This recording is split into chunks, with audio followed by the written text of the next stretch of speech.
Today, the title of the sermon is Peace, and we're stepping outside of Jeremiah. We'll be stepping outside of Jeremiah until we're through the Christmas season. We will return to Jeremiah after that. But today, as we're talking about peace, we're looking at the coming of the Lord Jesus Christ, the true peace giver. And peace is one of those things that maybe we take for granted, or maybe we don't understand, maybe we want, but we don't really know what we want. But it's something that we all need. And so as we look at it, I think that the most of the times that at least I hear peace used, it's used in a way that it kind of has a different meaning than what peace is supposed to mean. Peace is used often to talk about the absence of hostilities, right? That this is what peace is when there's no hostility. And we, especially in countries, wars and stuff like that, but also like in our lives, there's an absence of hostility between us and a coworker, or an absence of hostility between us and a family member, or something like that, and that's peace. Well, that's not a really good definition of peace. That can be peace, but, and this may sound very similar to you until you really dive into it, peace is actually the absence of disturbances, not hostility. And at first blush, that might be, well, that's just a different way of saying the same thing. It's not. It's not, because there could be things in your life where people are not throwing grenades in your life, but it's still causing your peace to be shaken to its core. There could be times where people are not coming at you with vulgar language or yelling or anything else is going on, but you have no peace. Because there's nothing hostile happening in your life, but there's disturbances that are affecting you in your life. And so peace is a lack of disturbances. And here's the rub. There's no life possible that has a lack of disturbances. We live in a broken world. So how do we have peace? Well, disturbances are things that we react to. Cause and effect. Use this example so many times that you're tired of hearing it, but if you take a rock and you throw it into water, there's an effect. There's a reaction. There will be ripples. There will be waves. There will be a splash. There will be a reaction to that rock. When something enters into water, that's what happens. Now, the cool thing is that we can work on that, right? Do y'all watch the Olympics? Do y'all watch those high divers and stuff? You know what they get the most points for? Their ability to enter the water with the least amount of disturbance, right? And they can do it, man. Like I can't throw a rock into water and have that little bit of disturbance. They do it.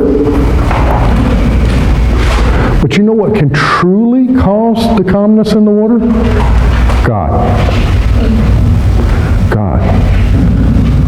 So I want us to stop thinking about peace as a lack of hostility, but think of it more as a lack of disturbances. Because that's how we use peace so much that it becomes like, this is what I'm seeking. It's not. It's not what we should be seeking. Not at all. So when we look this season to Jesus Christ's birth, we should be looking first and foremost to the hope giver, and secondly to the peace giver. He truly is the supplier of the peace. In Isaiah 9:6 it says, "For to us," and this is the prophecy about Christ, "for to us a child is born, to us a son is given, and the government shall be upon his shoulder. And his name shall be called Wonderful, Counselor, Mighty God, Everlasting Father, and the Prince of Peace." Prince of Peace. It's not that Jesus' coming is going to stop all wars. It will. His second coming will stop all wars. But that's not the peace that Jesus brings. That's just a part. That's like the icing on the cake of the peace that the peace giver gives.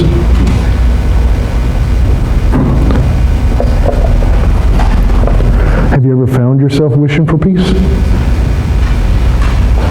You're so troubled that you desire it so bad that it's the very first thing that you ask for. I just want peace. Well, the very simple answer is, and if the kids were in here right now, if I asked them, I said, how do we get peace? Guaranteed in the first three answers, they'd say Jesus, and they'd be right. They'd be right, because that is how we get peace. But I'm going to do something today that you can't always do. You can't always do it. It's not always black and white, but I am going to do something today. I want you to think of me as a pharmacist.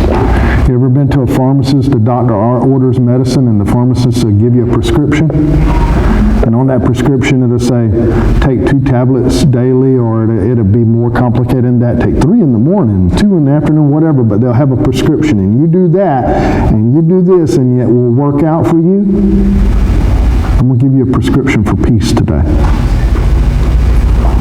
A biblical prescription for peace that Jesus provides. And there's 4 parts to it, and you have to follow them in order. The first thing is that we have to have peace with God. Inner peace. We have to have inner peace. Romans 5:1 says, therefore, since we have been justified by faith, we have peace with God through our Lord Jesus Christ. It is through God that we can truly experience peace. So the very first thing that we have to do is we have to make peace with God.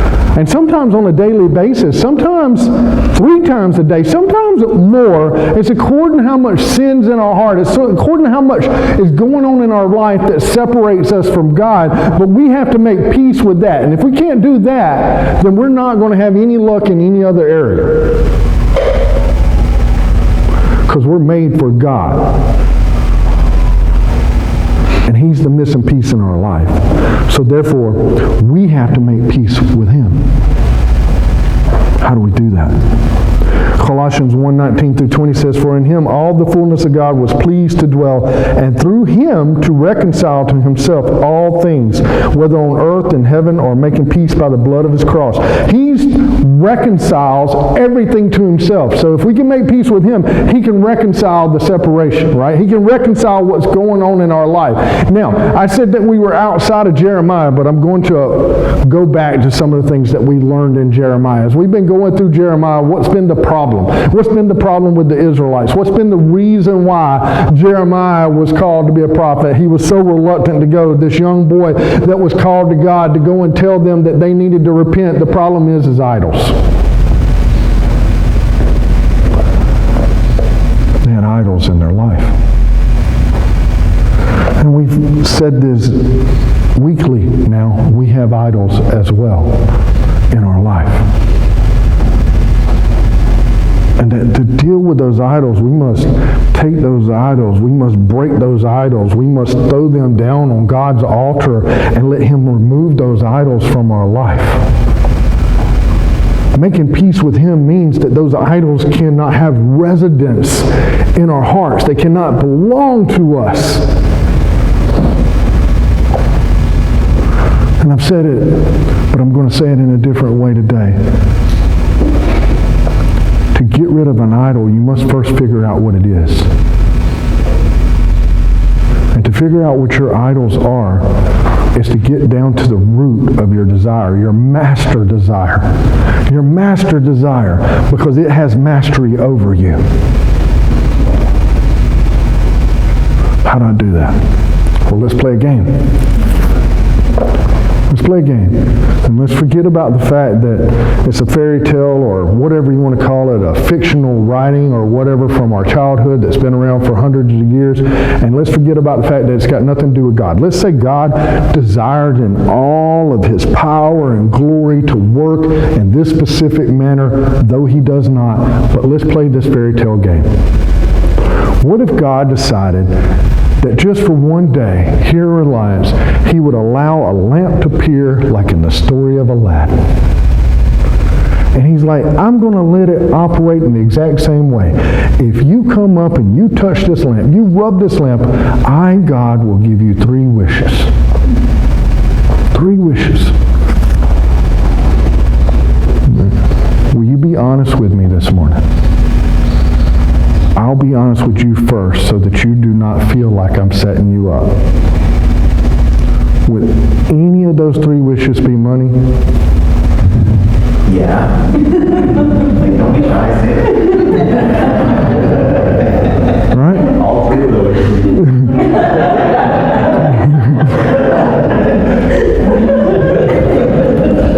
All 3 of those wishes would be money. Right? Okay.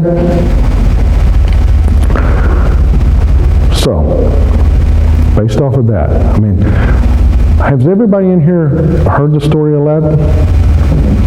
At some point in time, have you not had a silly conversation like we're having right now? What if I did get 3 wishes? Have you? Every single person? Lots of head nods. So there's been some thoughts over the years. I actually thought Brandon was going to say, my first wish was going to be superpowers, but whatever.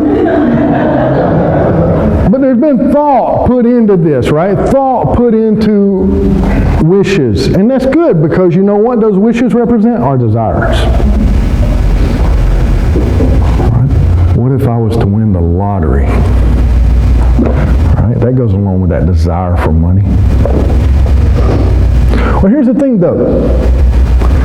Maybe if you don't dive too deep into it, you're never going to get to your master desire, because if at that point you say, well, my desire is money and I need to deal with that and I need to give that over to God. I need to be more satisfied in my life and not desire after money so much. That's great.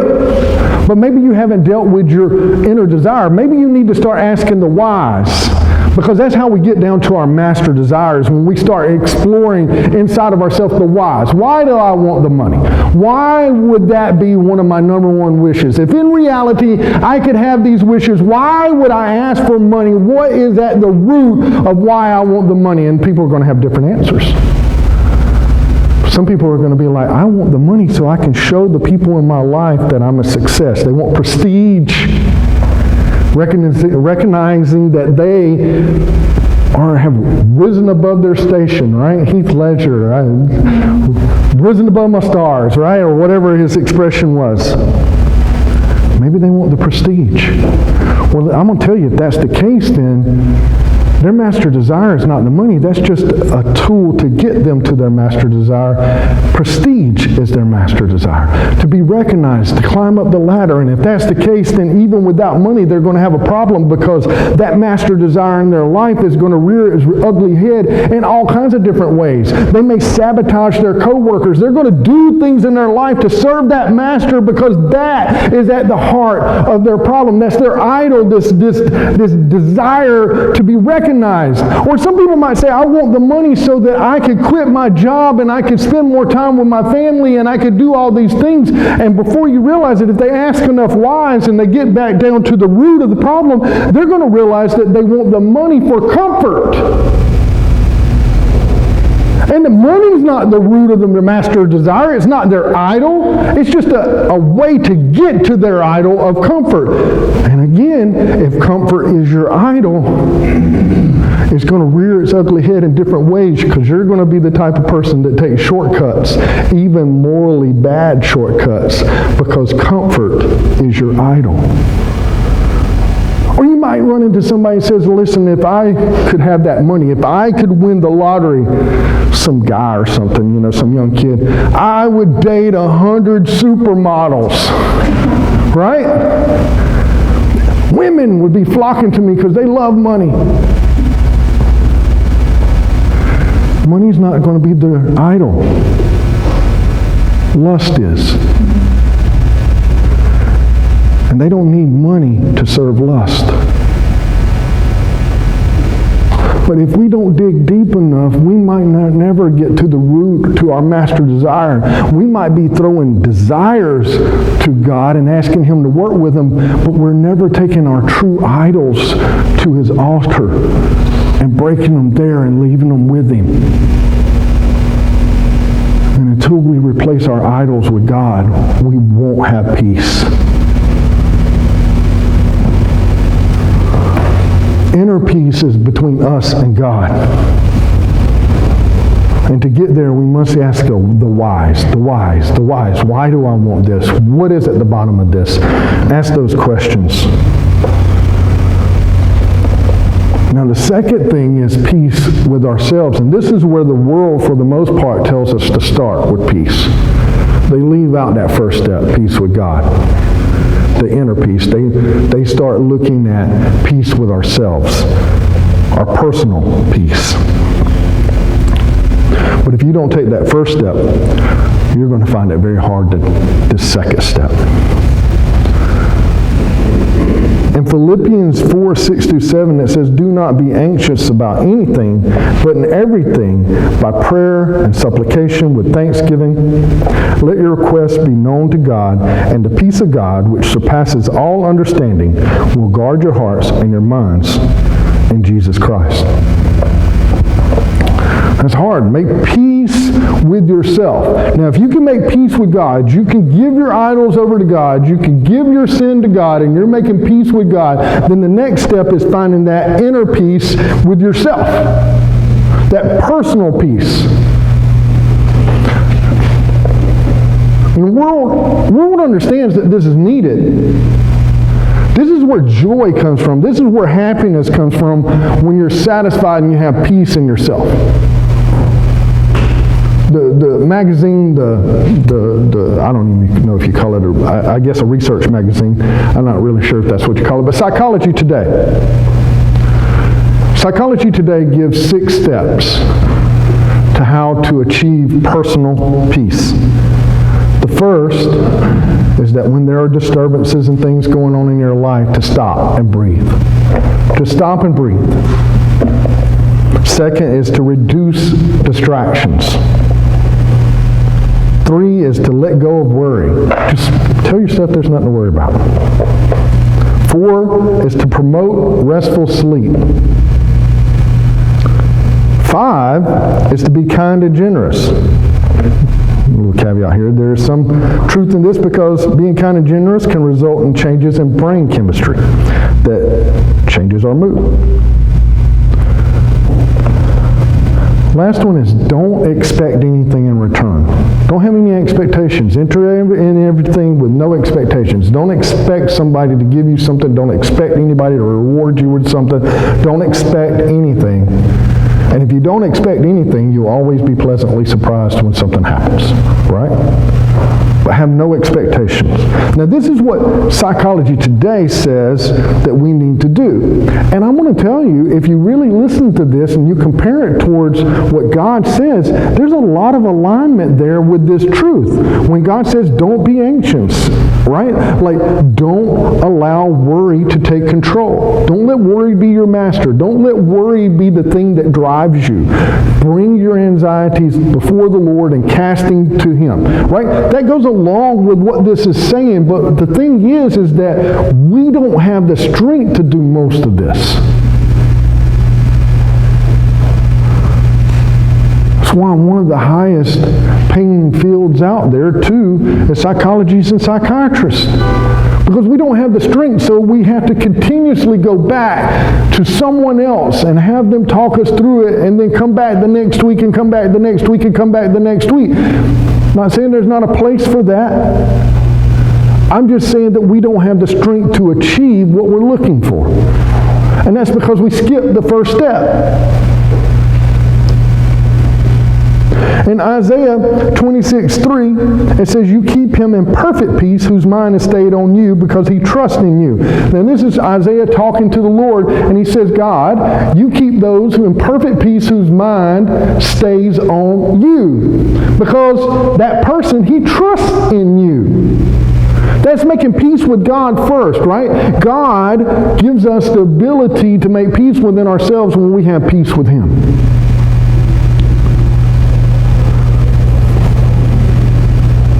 And we can cultivate that inner peace by a nurturing relationship with God.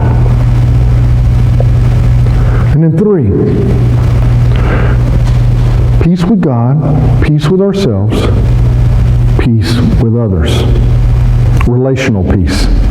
In Romans 12:18, it says, if possible, so far as it depends on you, because everything doesn't always depend on us, but if possible, so far as it depends on you, live peaceably with others. Now, I'm going to tell you, you can't achieve that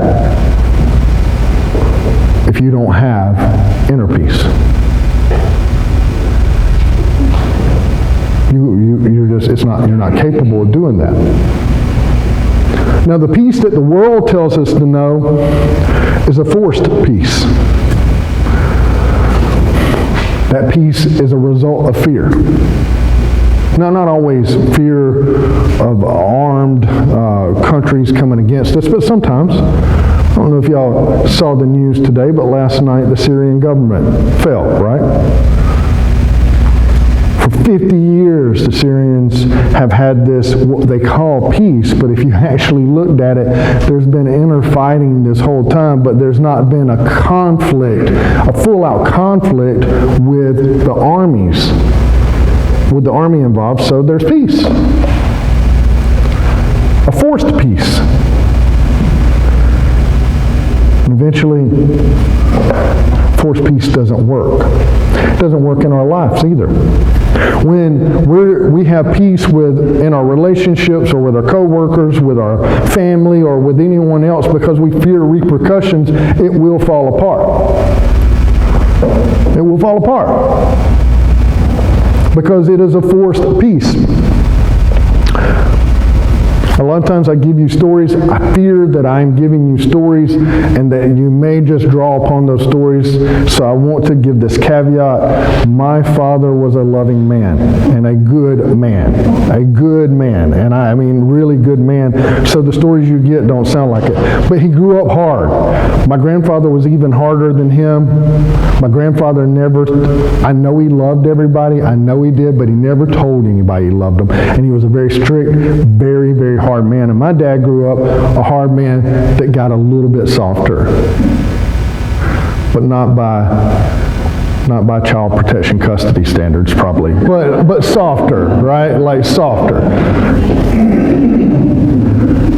Me and my sister fought so much when we were younger that my dad devised this plan. And I've shared before that my dad was the type of father that would send us outside if we had a problem, we would cut a switch off a tree and bring it back to him, and he would spank us. There was a lot involved in that. And I don't even know if my father realized all the psychological damage he was doing, but there was a lot involved in you having to make that walk to cut the limb and then bring it back to him and getting the spanking, all of that. And I've shared with you, my father was very proud of the fact that Danny Lewis killed 2 trees. That's great. But one day, my dad decided that me and Tina were fighting so much that he was going to force peace between us. Now, there's one thing that I can definitely tell you about my daddy. His word was his bond. I mean, he said that so many times. My word is my bond. And if he said something, he was going to stick to it. Didn't matter what it was. He brought me and Tina in there. We've been fighting like cats and dogs. He told us to go out to the trees and cut 3 switches. We went out there, we got 3 switches. I just knew that one was not enough. He was just going to keep going with me or something. I didn't know. But we got 3 switches. And my dad said, here's what's going to happen. You two hate each other so much. There's no peace that I'm going to have you spank each other. And if one of you doesn't spank the other one, then I'm going to use this 3rd switch and spank the one that's not doing what I told him to. My dad's a man of his word, and I know that, so Tina does not have a chance. Like, I just tear into her, and she's falling on the ground like she's on fire, and then it dawns on my dad what he has said. And with a half-hearted couple of licks, he had to spank Tina too. It was the greatest day. But I think my dad learned that day, or at least I did, that you can't force peace on people. You can't. he couldn't. Me and Tina finally became adults, and we are close. But you can't force two people. You can force people not to hurt each other, but you can't force two people to get along. You can't force peace in their life. It doesn't work. The only type of peace that truly works is peace that flows from God. That's it. It's not one that humans will cause other humans to experience. It will never, ever truly be peace. Only God can grant that. That's why, one of the reasons why we celebrate Jesus is coming is because he's the giver of peace. In Ephesians 4:2-3, it says, with all humility and gentleness, with patience, bearing one another in love, eager to maintain the unity of the Spirit in the bond of peace. This is how we have peace with other people, in the Spirit, in God. Because he empowers that peace.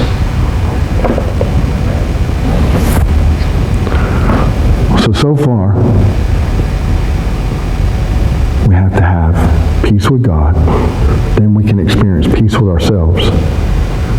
And then we're capable of having peace with others. But the last thing that I want us to look at is the fact that this peace is a gift, and it's meant for us, not just to share with our sister or our brothers or our co-workers, but to share with the world. We're called to be peacemakers. 4, peace is a gift and a call. Missional peace. In John 14:27 it says, peace I leave with you. My peace I give to you. Not as the world gives do I give to you. Let not your hearts be troubled, neither let them be afraid. When we truly experience the gifts of God, and in this case we're talking about peace, what is the purpose of us experiencing those things? To then turn around and share with others. That's our purpose as witnesses on this earth, is to share those with others. Now, if we're not experiencing that peace, we're not demonstrating that peace in our lives, then we cannot get to the next point of where we're supposed to have this missional peace of where we're sharing with others. There is an order to this, but if we're experiencing that peace, then at some point we're supposed to share that gift with others. Whatever God bestows upon us, we're supposed to, part of that purpose is to share with other people.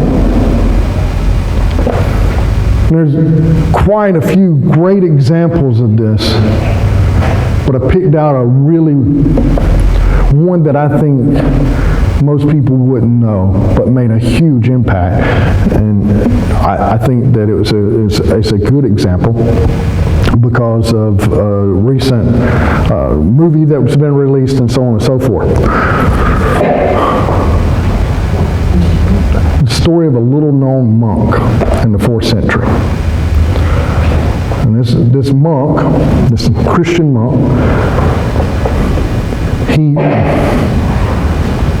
Telemachus was his name, but in the 4th century, he felt in his heart that he was supposed to go to Rome. Now, Rome had been through a lot in the first couple of centuries of Christianity. Rome had went to the part where they persecuted Christians. All of Rome was just about burnt down and blamed upon Christianity. They burned them, they crucified them, they drowned them, they tortured them, they put them in the arenas. And then, all of a sudden we have, by the 2nd into the 3rd century, we have Constantine. And he is the first emperor to accept Christianity. However, they're so rooted in their ways that there's still a lot of things that, though the emperor may be Christian and he's decreeing certain things, there's things that have always been the Roman way. So we still experience some of those atrocities. We still have games going on in the arenas and gladiators and so on and so forth. After Constantine, we have several Christian emperors that try to change things. There's several different times that the arenas, the gladiators, all that is shut down, but it just rises back up because it's the Roman way.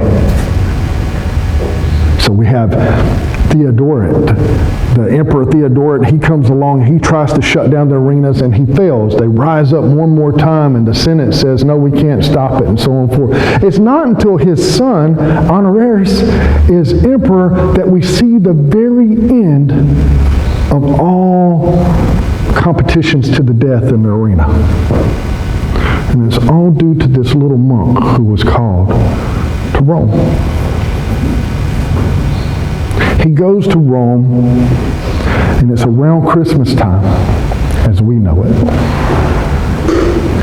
And he goes to the arena, and there they are celebrating something or another, and they're going to have these fights to the death in the arena. He goes into the arena, and he stands between the fighters. And he starts yelling now, in the name of Christ, stop. In the name of Christ, stop. Over and over and over. And the arena is packed. 80,000 people. They think that he's entertainment. And they're laughing. They think that it's part of the whole, what they're supposed to do. And he keeps yelling, in the name of Christ, stop. But the gladiators know that it's not part of the entertainment. And one of the gladiators swaps him to the side with the flat of his sword. Does it twice, according to history.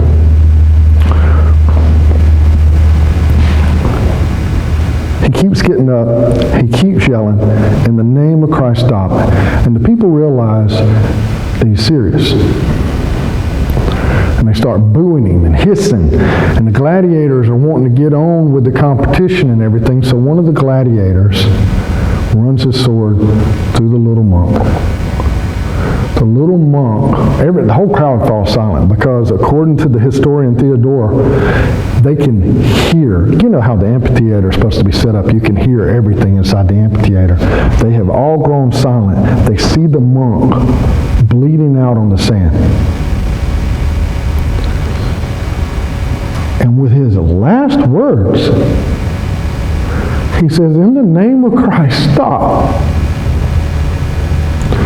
And according to history,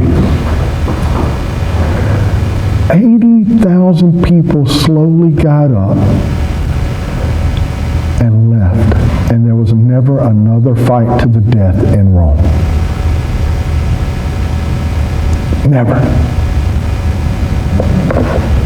Not for entertainment purposes.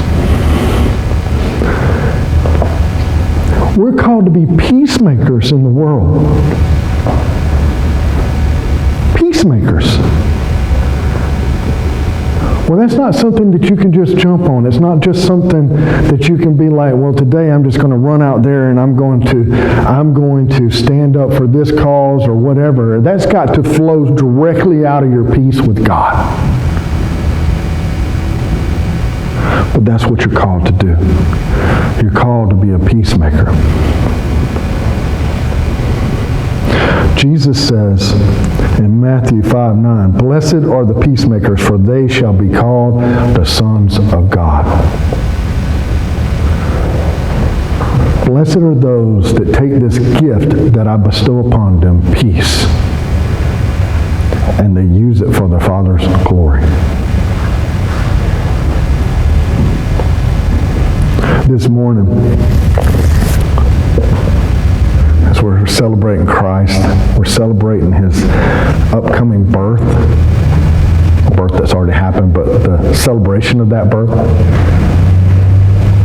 Man, do you appreciate the gift of peace? And are you clinging to it? Have you made peace with God this morning? Have you cast your idols aside? Have you searched within yourself for that? And then have you made peace with yourself? And sometimes that's hard. I promise you, the more I grow in Christ, the more I understand why Paul still referred to himself as the chief of all sinners. At that point in time, he wasn't the chief of all sinners, but he recognized all the things in his life that made him unworthy of the gifts of God. Have you made peace with yourself? Because if you made peace with God, then you deserve peace with yourself. And then are you taking the time to Forgive others around you. And stop allowing them the power to disturb your life by forgiving them and making peace with other people. And then if you have, I'll challenge you to go out and be peacemakers yourself. That is the message this morning. That's the challenge this morning. That's one way that we celebrate Christ, and we're so thankful for the gifts that He gives us this morning. Another way that we can thank Him is by lifting up our voices in worship this morning. I'm going to ask Ricky to come down, and as you stand,